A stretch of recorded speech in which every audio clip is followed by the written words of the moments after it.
କେନ୍ଦ୍ରାପଡ଼ା ପଟ୍ଟାମୁଣ୍ଡାଇ ବିଭିନ୍ନ ଅଞ୍ଚଳରେ ଆଜି ସନ୍ଧ୍ୟାରେ ବର୍ଷା ପରେ ପରେ କିଛି ନଡ଼ିଆ ଗଛ, କଦଳୀ ଗଛ, ଓସ୍ତ ଗଛ, ବରଗଛ, ଅନ୍ୟାନ୍ୟ ଗଛଗୁଡ଼ିକରେ ଧଳା ଛିଟା ଏବଂ ଚିତା ପଡ଼ିଥିବାର ଦେଖିବାକୁ ମିଳିଛି, ଯାହା ଲୋକଙ୍କ ମନରେ ଭୟର ବାତାବରଣ ସୃଷ୍ଟି କରିଛି।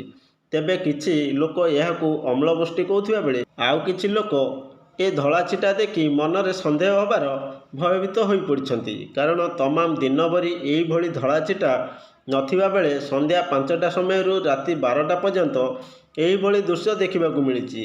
କିଏ କିଏ କହୁଛନ୍ତି ବିପଦ ମାଡ଼ି ଆସୁଛି, କିଏ କହୁଛନ୍ତି ଭଗବାନଙ୍କ ମାୟା। ଏହି ଧଳା ଛିଟାର ପ୍ରକୃତ କାରଣ କ'ଣ ତାହା ସ୍ପଷ୍ଟ ହୋଇପାରିନାହିଁ। କିନ୍ତୁ ସକାଳୁ ଉଠି ଲୋକମାନେ ପ୍ରତ୍ୟେକ ଗଛଗୁଡ଼ିକୁ ଦେଖୁଥିଲା ବେଳେ ସନ୍ଦେହଜନକ ଏହି ଧଳା ଛିଟା କୌଣସି ଗଛଗୁଡ଼ିକରେ ନଥିଲା। ତେବେ ଏହି ଧଳା ଛିଟାର ପ୍ରକୃତ କାରଣ ତାହା ସ୍ପଷ୍ଟ ହୋଇପାରିନାହିଁ। ପଟ୍ଟାମୁଣ୍ଡାଇରୁ ରିପୋର୍ଟର ନିଲେଶ, ଓଡ଼ିଶା କେ ନ୍ୟୁଜ୍।